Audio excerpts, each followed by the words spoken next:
Hey guys, Lima here. This is part 2 of the 2025 Witter Coin University vlog. So if you have not already seen part 1, make sure to see that one first, because this is part 2 and you'll want to see what comes before this. But I'm sure you guys are super excited to see the world's finest collection of standing Liberty quarters, and luckily that's what this video starts right off with. So without further ado, let's get right into the video. Hope you guys enjoy. $1,000 and lost it. And then the guy that bought it put it up for sale again later. Congratulations. That is just gorgeous.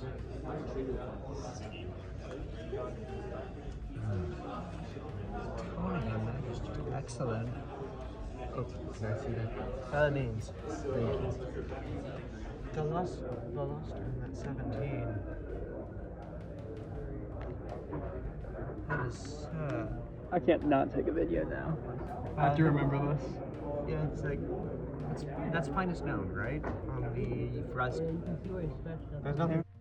This coin right here is the finest graded 1917 Type 2 quarter in existence.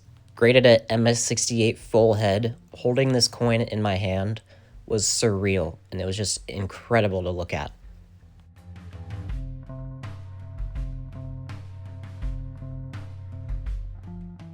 This coin wasn't graded as high, but still at an MS67 full head with only 3 graded higher was still incredible to see.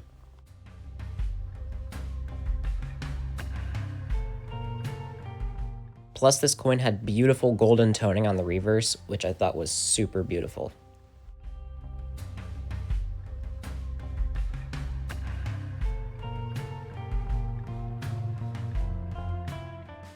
The next coin in the sequence is the finest graded 1916 Standing Liberty quarter. Not only is it the finest graded, it has incredible toning, and it's just such a beautiful coin. It was such a privilege to be able to hold this in my hand and really get a good look at it.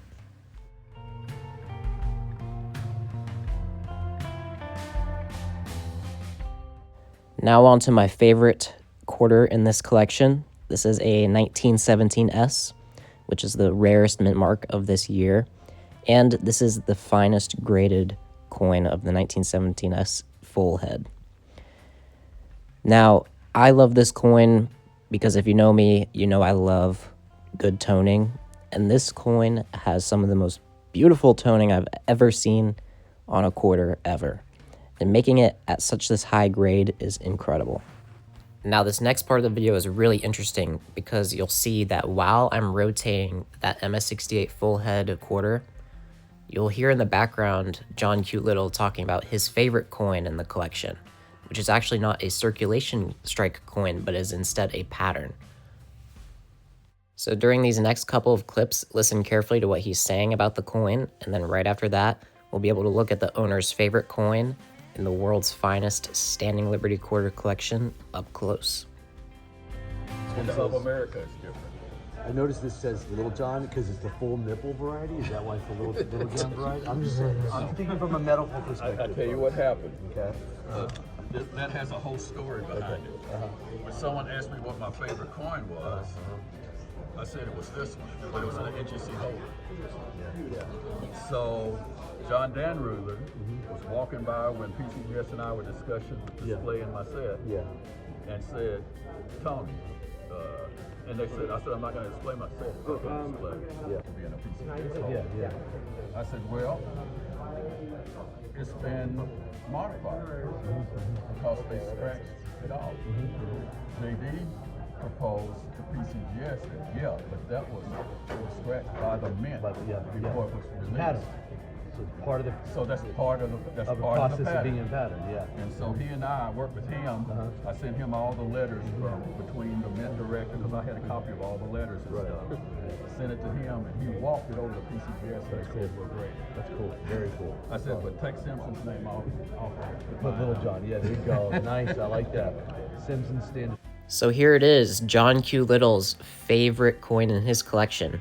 You can see it's graded proof 65 because this is a pattern coin, and we'll take a little bit of a closer look at what makes this coin a pattern. So as you just heard John Q. Little say, the thing that makes this coin a pattern is if you look at the L near Liberty, You can see where the former United States Mint Director actually scratched off 2 olive leaves to make the L just a little bit more visible. This happened at the mint, making it a pattern coin and not post-mint damage. There are arguably no other pattern coins in existence with such an attribution to a single mint director, with letters corresponding to the event and just such a specific story behind the coin, which is what makes it John Q. Little's favorite coin in his collection.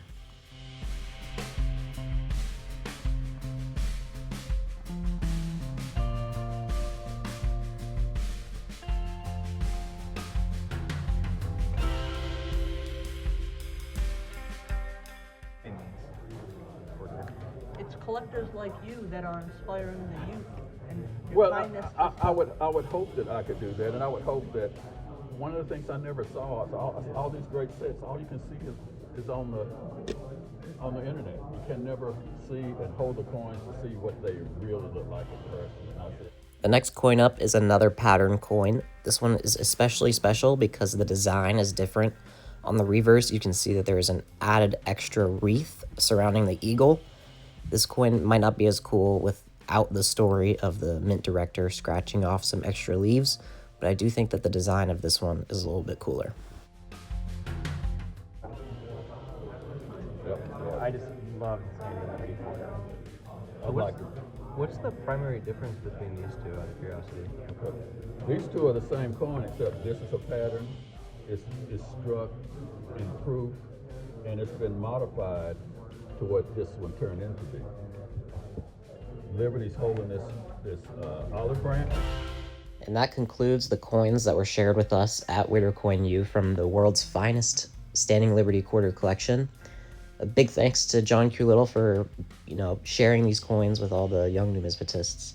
And now let's move on to some photos and the videos from the rest of class.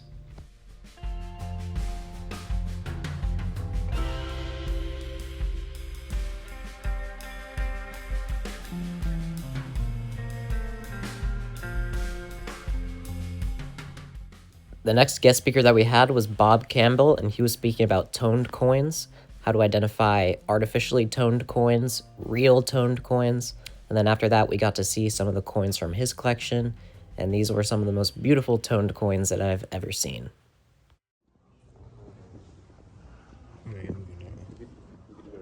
Here. Come on in. Around me. Yeah.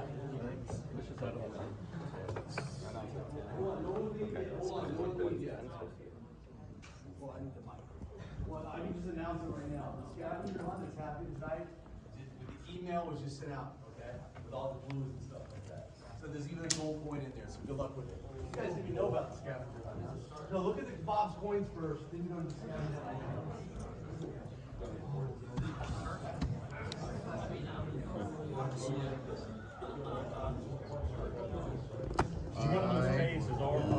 So this is the real one, right? And these are fake. Yeah. Find the three that are natural. The one I'm holding is artificial.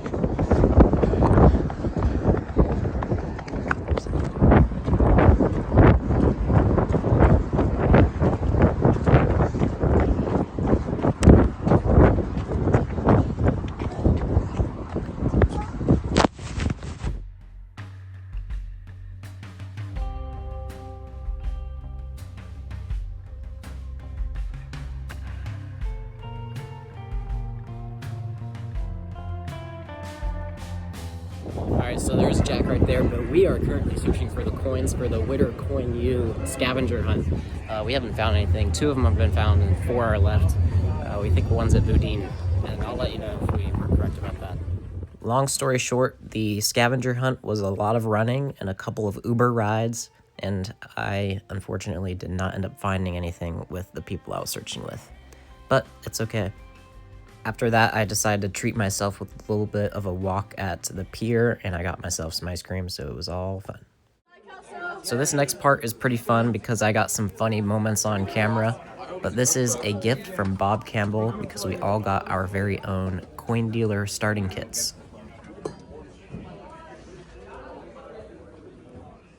So first of all, everybody's tickets stand up and raise your right hand to the square.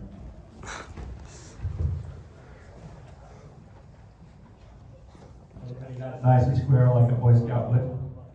Do you have ankles? Okay, do it right. Now repeat after me. I state your name. I, Luke Jackson, Do solemnly swear do solemnly swear to become a coin dealer sometime in my life. to become a coin dealer sometime in my life. Sooner the better. The sooner the better. I promise to always keep my word. I promise to always keep my word. I promise never to bounce a check. I promise to never bounce a check. And a deal's a deal, no matter what. And a deal's a deal no matter what. So help me God. So help me God. Excellent. You passed the coin dealer's swearing-in ceremony. You're all okay with it. Coin show, this is your first start. So when you look inside, look at your first business cards. First business cards, huh? Open them up. So this is one of my coins for the Battle Creek board. It's up here for you to look at in person too. But this is the first time you got your business card. Now, your buddies there around you, you might want to give your card to them. You want to get home, give your parents one of your first business cards. Give all the people that you know a business card. Okay? Open up your business cards. And see the red packet that's in front of you? Red What is this? money carrying case, an envelope. Inside there's money. There's money? Inside there's money, so when you're at the coin show, you can give change to a $20 bill. Now take your business card and put it in the front part of that, so you'll be able to identify your bag. Stop filming. That's So that was really, really nice of Mr. Campbell. Big thanks to him for that nice gift. And next up is some clips from class.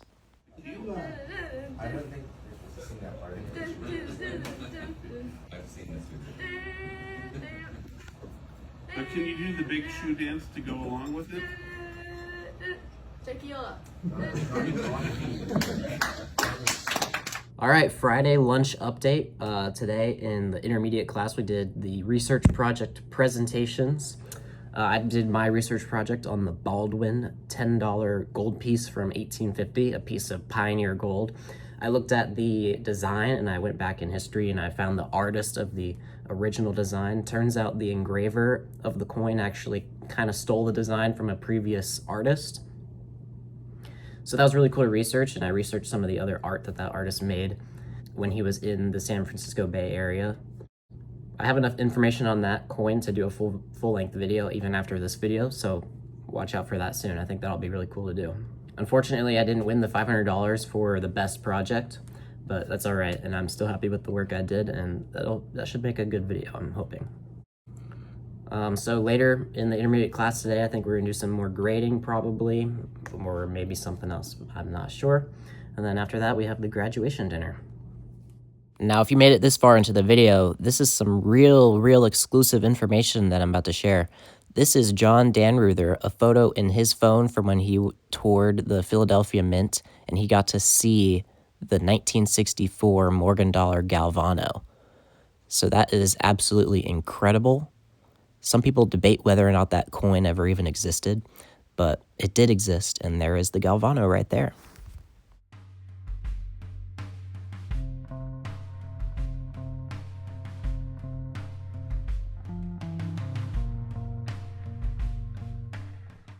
And the morning after graduation was the Witter Coin University coin show, where all the students put together all their coins that they brought, and everybody does a lot of business. It's kind of like the part of the week where we learn the business side of.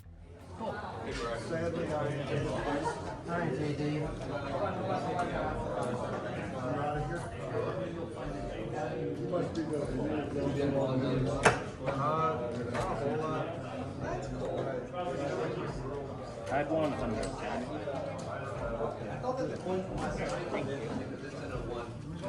What's up, Brian? How's it going? Witter Coin U.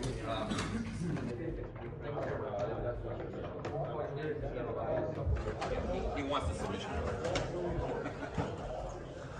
You bought out of our submission box before at Central or at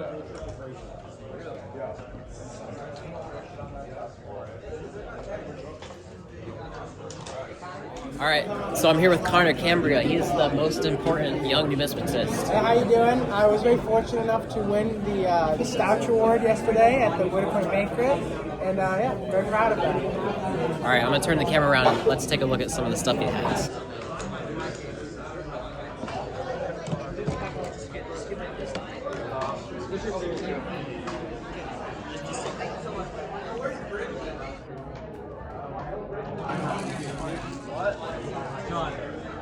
You ready? I'm ready.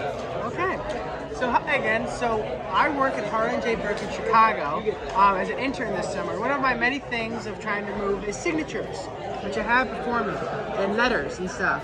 So right here is a letter from Salmon P. Chase, who was Secretary of the Treasury under Lincoln, and then later became the Chief Supreme Court Justice under Radical Reconstruction. And this is a letter, I'm pretty sure, describing like a legal proceeding he was asking for like assistance on, which is kind of cool. And you see that there's the thing. And this is also the Chase of Chase Bank today. Other cool thing I have is a letter from Franklin Delano Roosevelt. So this is cool. So this is made April 1918, when he was Secretary of the Navy. And he was requesting for binoculars for the Navy, because, you know, wartime needs, which is very cool. Wow. And then this also right as the U.S. got involved with World War I as well. And accompanying that, I have a letter from Eleanor Roosevelt, the Mrs. This one isn't as interesting as content, but there's a signature there and there, which is kind of cool. I also here have an alluring letter, right? Just like to hook people in with this one of Herbert Hoover, which describes that he's saying he can't go on go somewhere for someone because he wants to go fishing, which I think is really funny. So yeah, here's the heart. That was kind of invitation letter. That's really but, funny. You know, if I start away from here, I'm going to the fishing ground despite your alluring invitation. And that play on words I just find super funny. And then lastly, this actually just sold. It's a signed print from Picasso. So Picasso was actually very famous in his time, and Picasso would often go to like restaurants and stuff, and he would like party around with everyone, show everyone all the cool stuff, and say, "I'll pay for everyone." And at the end, he'd get like a napkin, draw a picture on it, and sign it, and they'd be like, "Yep, you're good, Picasso," and then he'd leave. So I don't think it's that. It's probably a fan or something, but it's still a really cool piece of art history. Wow. And then I also have other few ice coins. And the other cool stuff I have too is I have a four-year here at Witter Coin U, and so this is all my samples from Witter Coin U. I have 10 of them. So 1, 2. This is my first year, second and third year. That's for the advanced grading class. That was from last year. That's from my second year, this year, 2023, so on and so forth. But so that's almost a complete set of Witter Coin U sample slabs. I think you might be the only person who has that. I think I am too. It's very attainable, especially in this market. Yeah, I mean, like nobody else can own that but you unless you sold it and you're not going to sell it, right? No, I can't sell it. No, it's not because I want to, but it's more that they mean so much to me and I can't replace them. Right. Like, these are one of those things that I can they're like almost one of ones to me, because it's from an experience I had that made me the numismatist I am, like Witter. And I want to remember that for as long as I can. So I'm not going to sell that. Of course. And then other stuff is we have a nail and mite set. So this is a Roman nail from the time of Christ. So it's actually one of the only documented nails to being around like his life period that are on the market, like certifiable because of where we found them. And this also comes with the widow mite, and it comes with a package that's nicely displayed, kind of like stand in motion, pretty cool. Some ancients. We have some more ancients over here, right? Yep. So, these are cool. These are the ancient people collected the Athenian owl, right? So these things are actually pretty cool. So they were very probably good weight to them, right? And then the reverse, the reason they call it the owl is because there's an actual owl on it. If you look at that, right? So these are very commonly would have test marks in it, because in ancient times, people didn't actually really care about what was on the metal, but more the metal itself. The gold and silver coinage of the ancient world is what gave people like store their real currency and value in, and the copper currency was more the how do you say, the workhorse of the economy. So they're much more common, much more widespread. But this is what people held wealth in. And actually, the Athenian hour was actually very not likely seen by the people of Athens. The majority of them was sent out throughout the Mediterranean to buy timber for the Athenian navy, and that's why they had such a strong navy, was because of this, the owl. Wow. Yeah. You, sir, have a ton of knowledge, and that's really awesome. How old are you? 19. Wow, you're only 1 year older than me. Wow. Yeah, we have some cool toners. That's pretty incredible. Yeah, so, thank you. John Danruther donated a copy of his United States Proof Gold, and every single Witter Coin student gets one for free. Isn't that amazing? How much are they? $1,000. They're really heavy. Well, it's been hours, and everybody's still wheeling and dealing in coins.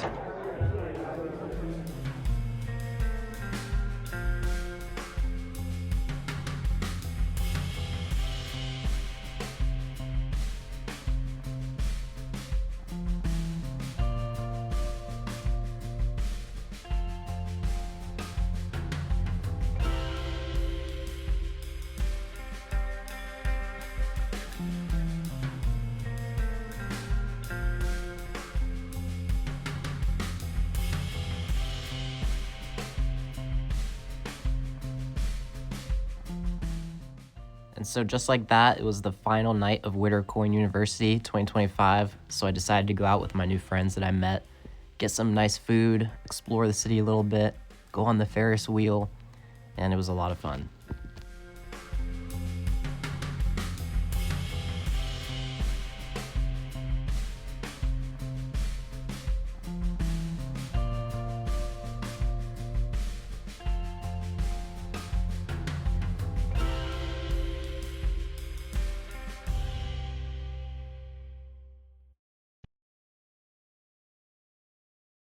And so my last question, I just want to say, anything you want to say to people who don't know about Witter Coin?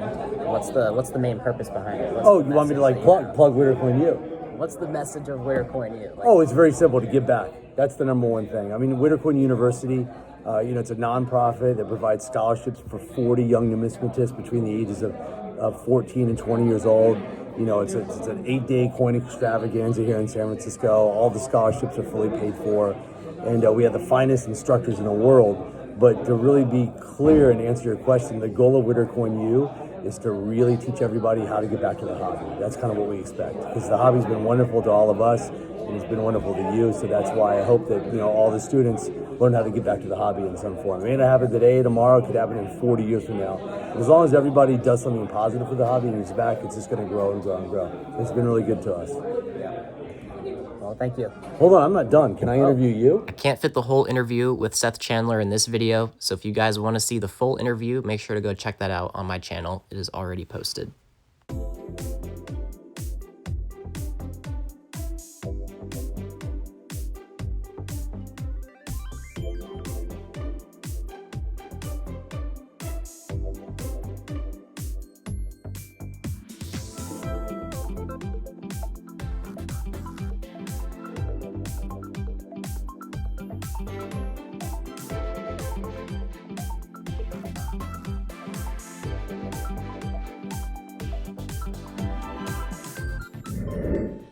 And that is it. That is all of the media that I captured during Witter Coin University this year in 2025.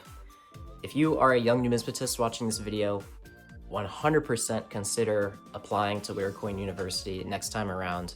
It is the most valuable and unforgettable experience a young numismatist can have. It is certainly the most valuable and unforgettable experience that I have had. And so for that, I just want to say a huge thank you to the Witter Coin team, Seth Chandler, and all of the instructors, and everybody who planned it all and put it all together. To everybody who donated to Witter Coin to make it possible. It really is extremely valuable, and it's making the future of this hobby brighter every day. So thank you guys for coming along. I hope you guys enjoyed the video, and of course, I'll see you guys in the next video. Peace.